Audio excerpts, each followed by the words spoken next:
Hello students, how are you. Welcome to my YouTube channel Pankaj physics Gulati. Students, आपको इस channel पर ना केवल graduation and post graduation physics के टॉपिक्स की सबसे आसान एक्सप्लेनेशन देखने को मिलती है, बल्कि आपको साथ के साथ ये भी बताया जाता है कि आपको एग्ज़ाम में क्या और कैसे लिख के आना है, ताकि आप सिर्फ एक वीडियो देख के ही अपने नोट्स बना सकें और एग्ज़ाम्स में बहुत अच्छे मार्क्स ला सकें।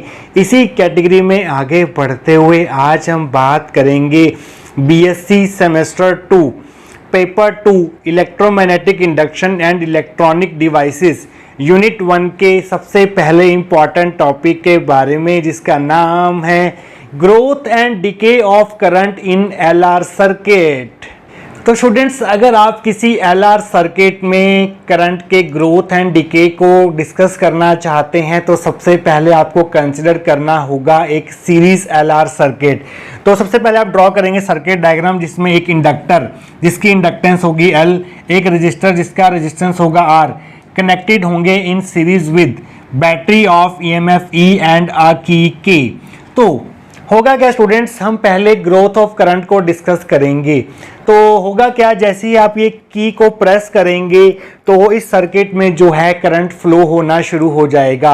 अब क्वेश्चन ये है कि क्या करंट सडनली जीरो वैल्यू से मैक्सिमम वैल्यू अटेन कर लेगा?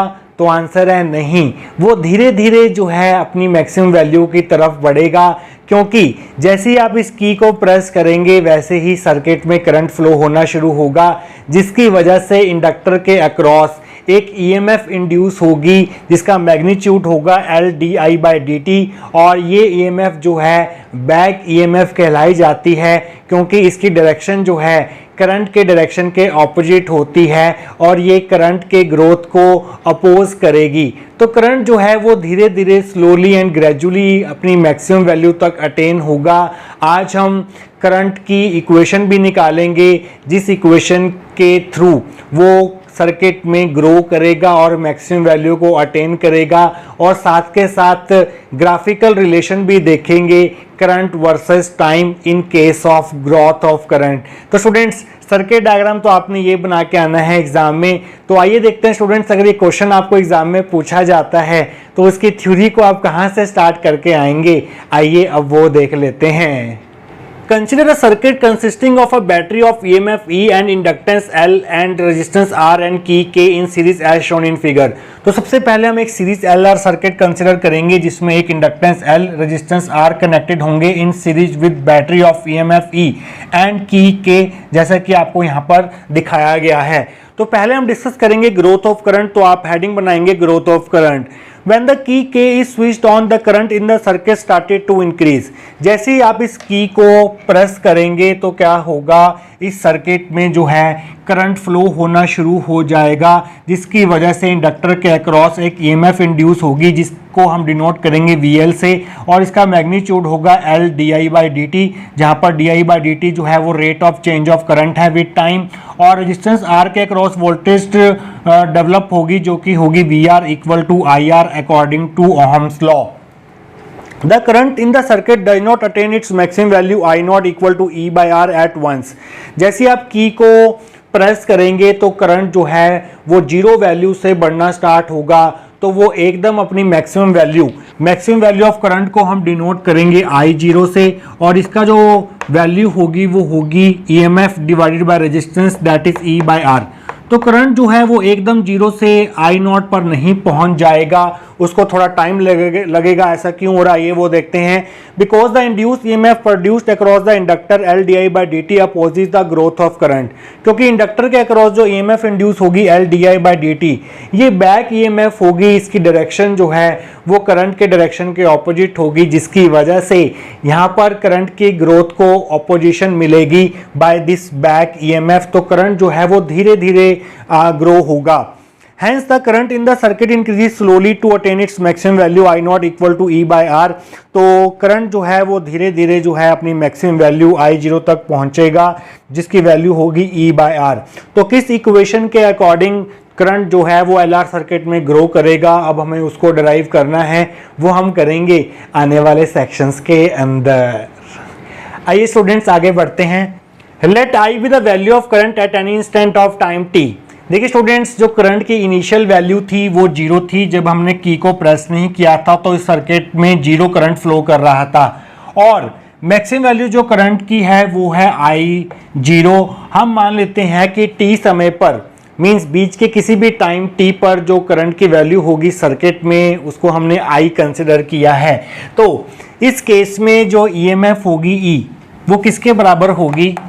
वो इन दोनों वोल्टेजेस के बराबर होगी। जो वोल्टेज L के अक्रॉस डेवलप हुई है और जो वोल्टेज R के अक्रॉस डेवलप हुई है उसके बराबर होगी। Means E will be equal to VL plus VR। तो EMF जो है वो दो पार्ट्स में डिस्ट्रीब्यूट हो गई है। तो VL की वैल्यू हमारे पास है L di/dt और VR की वैल्यू है IR। ये हमारी फर्स्ट इक्वेशन होगी। जब करंट जो है वो मैक्सिमम वैल्यू अटेन कर लेगा, मींस जब I जो है वो I0 के बराबर हो जाएगा, तो सर्किट में जो rate of change of current होगा विद टाइम वो 0 हो जाएगा। मींस di/dt जो है वो 0 हो जाएगा। तो I की जगह I0 रख दीजिए और di/dt की जगह 0 रख दीजिए, तो आपको क्या मिलेगा? So from 1 we get E is equal to di/dt की जगह 0 आ गया, I की जगह I0 आ गया, I0R। तो E की वैल्यू आ गई हमारे पास I0R। ये हमारी सेकंड इक्वेशन होगी।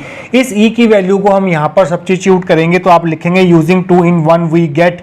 E की जगह हमने लिख दिया I0R is equal to L di/dt as it is plus IR as it is. IR को इधर ले आएंगे तो ये हो जाएगा माइनस IR। तो आपको मिलेगा I0R minus IR equal to L di/dt। तो यहाँ से हम R कॉमन ले सकते हैं तो आपको मिलेगा I0 minus IR is equal to L di/dt। अब हम यहाँ पर वेरिएबल सेपरेट करेंगे। I वाली टर्म्स एक तरफ करेंगे और टाइम t वाली टर्म्स जो है वो एक तरफ करेंगे। तो इस I0 माइनस I को di के नीचे भेज देते हैं तो आपको मिलेगा di/I0 minus I is equal to L को R के नीचे भेज देते हैं और dt को क्रॉस करके यहाँ भेज देते हैं तो आपको मिलेगा is equal to R/L dt। अब हम करेंगे दोनों तरफ इंटीग्रेशन। इंटीग्रेशन का साइन लगाएंगे। Integration di/I0 minus I is equal to R/L integration of dt। तो यहाँ पर लिमिट्स क्या रहेंगी? जब टाइम t इक्वल टू 0 था तो I इक्वल टू 0 था। जब टाइम t इक्वल टू 0 था तो I जो है वो 0 था। और जब टाइम t हो गया, जब टाइम t के बराबर हो गया तो हमने करंट कितना लिया है? t टाइम पर I करंट लिया है। तो उस केस में करंट जो है वो I के बराबर हो जाएगा। मींस यहाँ पर लिमिट्स होंगी 0 टू I और यहाँ पर लिमिट्स होंगी 0 टू t। तो स्टूडेंट्स, इसी इंटीग्रेशन को आगे सॉल्व करते हुए हम फाइनल इक्वेशन तक पहुंचेंगे नेक्स्ट सेक्शन के अंदर। तो स्टूडेंट्स, पिछले सेक्शन में हम यहाँ तक पहुंच चुके थे। अब हमें इसका इंटीग्रेशन करना है। di/I0 माइनस I का इंटीग्रेशन क्या होगा? यहाँ पर इंटीग्रेशन I के रिस्पेक्ट में हो रहा है। तो आप जानते हैं कि dx अपॉन x का इंटीग्रेशन क्या होता है? वो होता है log x। तो यही फॉर्मूला हम यहाँ पर यूज करेंगे। तो ये हो जाएगा log I0 माइनस I और यहाँ पर जो I का कोफिशिएंट है -1 वो नीचे आ जाएगा -1। उस -1 को हम यहाँ पर लिख देते हैं इसके आगे और लिमिट्स आ जाएंगी यहाँ पर 0 टू I। और dt का इंटीग्रेशन क्या होगा? वो होगा t 0 टू t। इस माइनस साइन को हम इधर शिफ्ट कर देते हैं। इस माइनस साइन को हमने इधर शिफ्ट कर दिया राइट हैंड साइड में। तो अब हम लिमिट्स पुट करेंगे। पहले इस I की जगह I पुट किया जाएगा, फिर माइनस करके इस I की जगह 0 पुट किया जाएगा तो आपको मिलेगा log I0 माइनस I की जगह हमने I पुट कर दिया तो आपको मिल जाएगा log I0 माइनस I।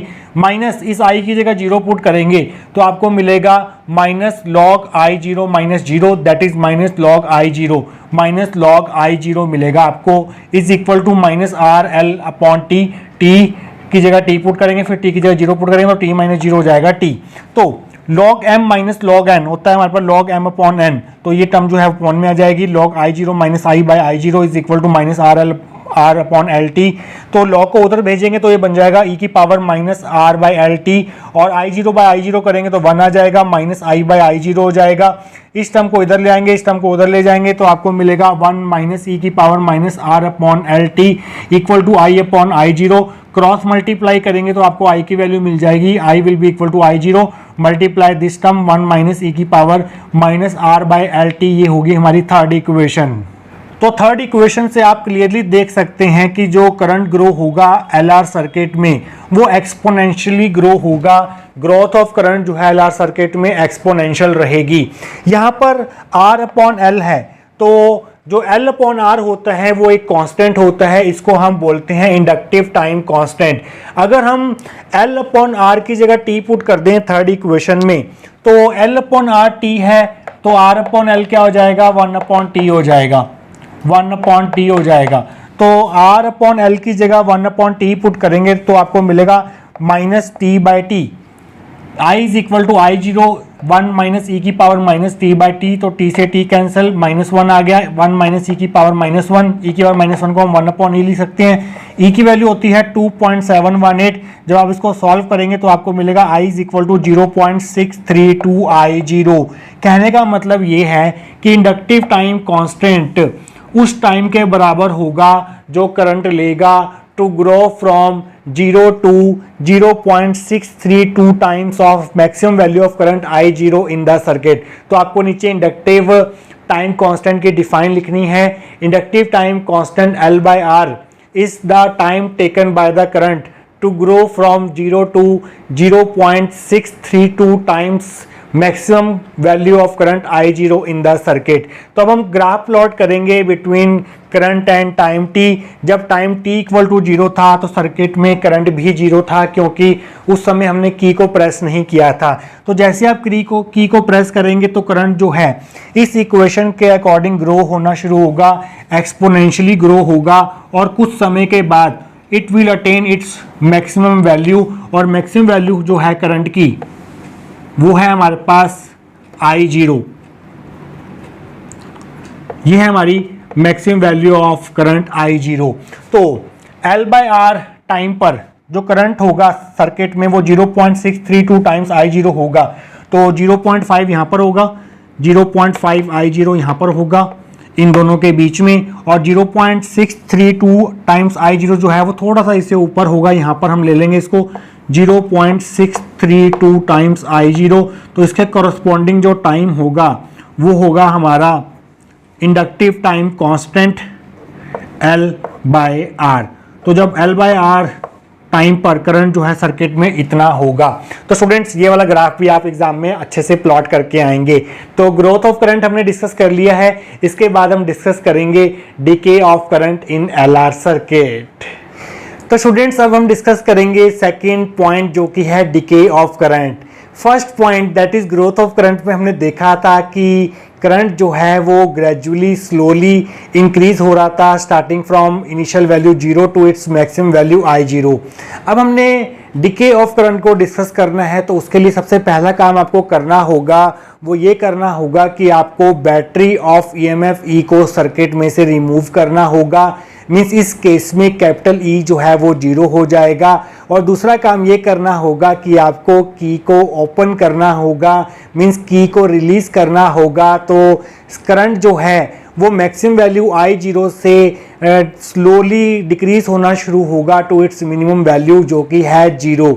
तो करंट जो है वो एकदम मैक्सिमम वैल्यू I0 से 0 की तरफ नहीं जाएगा, वो स्लोली जो है वो डिक्रीज होगा।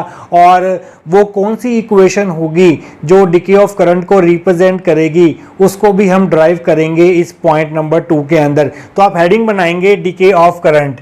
When key K is press for T greater than L by R the current attain its maximum value I0। तो पिछले सेक्शन में हमने देखा था कि अगर हम की को inductive time constant L by R से ज़्यादा समय तक प्रेस करके रखते हैं तो करंट जो है वो 0 से मैक्सिमम वैल्यू I0 की तरफ स्लोली इंक्रीज होता है, और उसका जो ग्रोथ होता है वो एक्सपोनेंशियल होता है। On releasing the key K current in the circuit start decreasing from maximum value I0 to 0। तो जैसे आप की को रिलीज करेंगे और बैटरी ऑफ EMF E को रिमूव करेंगे तो करंट जो है सर्किट में डिक्रीज होना शुरू होगा। इस केस में डिके ऑफ करंट के केस में जब टाइम t इक्वल टू 0 था तो करंट जो है वो अपनी मैक्सिमम वैल्यू I0 पर था, पर की को रिलीज करते ही करंट जो है वो I0 अपनी मैक्सिमम वैल्यू से अपनी मिनिमम वैल्यू 0 की तरफ डिक्रीज होना शुरू होगा। In this case E is equal to 0, इस केस में बैटरी की EMF 0 हो जाएगी। Let I be the value of current at any instant of time t। तो इनिशियल वैल्यू जो है करंट की सेकंड पॉइंट के केस में वो है maximum value of current I0, और जो फाइनल वैल्यू होगी करंट की वो होगी 0। हम मान लेते हैं कि बीच के समय किसी टाइम t पर करंट की जो वैल्यू है सर्किट में वो t है। वो हमारी करंट की वैल्यू है आई टी समय पर। तो इस केस में जो हमारी इक्वेशन थी वोल्टेज की E is equal to V L plus V R, जो हमने ग्रोथ ऑफ करंट जहाँ से स्टार्ट की थी डेरिवेशन, वहाँ पर भी हमने इक्वेशन कंसिडर की थी। तो E यहाँ पर 0 पुट कर देंगे, वी एल की वैल्यू हमारे पास L D I by D t है, वी आर हमारे पास आई आ रहा है। तो इस आई आर को हम इधर ले आएंगे तो ये हो जाएगा L D I by D T equal to minus I R. तो इस आई को नीचे ले आते हैं, D I by I is equal to L को नीचे ले जाओ, डी टी को यहाँ मल्टीप्लाई कर दो minus R by L D T. तो हम इसका इंटीग्रेशन करेंगे, हमें आई की वैल्यू फाइंड करनी है time T. Integrating both sides, integration D I by I is equal to minus R by L integration D T. जब टाइम टी इक्वल टू 0 है डिके ऑफ करंट के केस में, तो करंट की जो maximum value थी वो थी आई 0। तो जब टाइम टी इक्वल टू 0 होगा तो करंट की जो वैल्यू होगी वो मैक्सिमम वैल्यू होगी, और जब time T equal to T है तो हमने करंट की वैल्यू को आई लिया है, तो जब टाइम टी होगा तो करंट की वैल्यू आई होगी। तो इन लिमिट्स के बीच में इसका इंटीग्रेशन करेंगे, डी आई बाई आई का इंटीग्रेशन हो जाएगा लॉग आई, लिमिट्स आ जाएंगे I 0 to I minus R by L, D T का इंटीग्रेशन टी 0 टू टी। तो आई की जगह आई पुट करेंगे, फिर माइनस आई की जगह आई 0 पुट करेंगे, तो आपको मिलेगा log I minus log I 0 is equal to minus R L by T. यहाँ पर लिमिट्स पुट करके टी आ जाएगा, तो log m minus log N होता है log m upon N equal to minus R L by T. तो यहाँ तक हम पहुँच गए हैं। इसके बाद थोड़ा सा काम और बचा है, और हम देखेंगे कि डिके ऑफ करंट का जो ग्राफ होगा टाइम के साथ वो कैसा रहेगा नेक्स्ट सेक्शन के अंदर। तो स्टूडेंट्स, पिछले सेक्शन में हम यहाँ तक पहुँच चुके थे, log i by I 0 is equal to minus R by L T. Log उधर जाके एक्सपोनेंशियल में कन्वर्ट हो जाएगा, तो आपको मिलेगा i upon I 0 is equal to e की power minus R by L t. तो i की वैल्यू आ गई आई 0 ई की power minus R by L t. तो आप देख सकते हैं कि जो एल आर सर्किट में डिके ऑफ करंट होगा वो एक्सपोनेंशियल डिके होगा। तो यहाँ पर जो करंट की वैल्यू है वो मैक्सिमम वैल्यू आई 0 से 0 की तरफ एक्सपोनेंशियली जो है वो डिक्रीज होगी। यहाँ पर जो एल बाई आर है वो एक कांस्टेंट है, इसको हम बोलते हैं इंडक्टिव टाइम कांस्टेंट। अगर हम टी की जगह एल बाई आर पुट कर दें तो आपको मिलेगा I is equal to I 0 ई की power minus R by L into L by R. तो आर से आर कैंसिल, एल से एल कैंसिल हो जाएगा, तो आई की वैल्यू आ जाएगी आई 0 ई की पावर माइनस 1। ई की पावर माइनस 1 को हम ऐसे लिख सकते हैं I is equal to I 0 by e. तो आप देख सकते हैं कि जो इंडक्टिव टाइम कांस्टेंट है वो उस टाइम के बराबर होता है जब सर्किट में करंट जो है वो मैक्सिमम वैल्यू का 1 अपॉन ई टाइम्स जो है वो डिक्रीज हो चुका होता है। तो इंडक्टिव टाइम कांस्टेंट को आप एक और तरह से डिफाइन कर सकते हैं। Hence inductive time constant L by R may also be defined as a time in which the current in the circuit falls to 1 by e times of its maximum value I 0 when EMF is removed. EMF remove करने के बाद current को जितना समय लगेगा maximum value का 1 upon ई times होने में, उस समय को हम बोलेंगे इंडक्टिव टाइम कांस्टेंट। तो 1 अपॉन ई की जगह हम पुट कर सकते हैं 2.718। तो 1 को जब आप 2.718 से डिवाइड करेंगे तो आपको मिलेगा 0.368, मल्टीप्लाई में आई 0 भी है तो आई की वैल्यू आ गई 0.368 आई 0। तो अगर हम ग्राफ प्लॉट करें decay of current and time T के बीच में, ये है हमारी मैक्सिमम वैल्यू करंट आई 0। जब टाइम टी इक्वल टू 0 था इस केस में तो करंट जो है वो मैक्सिमम वैल्यू था। तो जैसे जैसे टाइम इलाप्स होगा वैसे वैसे करंट जो है वो सर्किट में एक्सपोनेंशियली डिक्रीज होगा, और जब हमारा टाइम एल बाई आर के बराबर होगा तो सर्किट में जो करंट होगा वो 0.368 टाइम्स होगा मैक्सिमम करंट का। तो ये 0.5 आई 0 है इन दोनों के बीच में, तो 0.368 जो है वो कहीं जाकर यहाँ पर होगा। तो ये होगा हमारा एल बाई आर टाइम, और इसके कोरस्पॉन्डिंग जो करंट की वैल्यू होगी हमारे पास वो होगी 0.638 times of maximum value of current, जिसको आप आई 0 बाई ई भी लिख सकते हैं। तो स्टूडेंट्स, ये था आपके पास growth and decay of current in L R circuit. I hope आपको आज का टॉपिक जो है वो अच्छे से क्लियर हुआ होगा। मिलेंगे किसी और important topic of electromagnetic induction and electronic devices के साथ। Till then take care.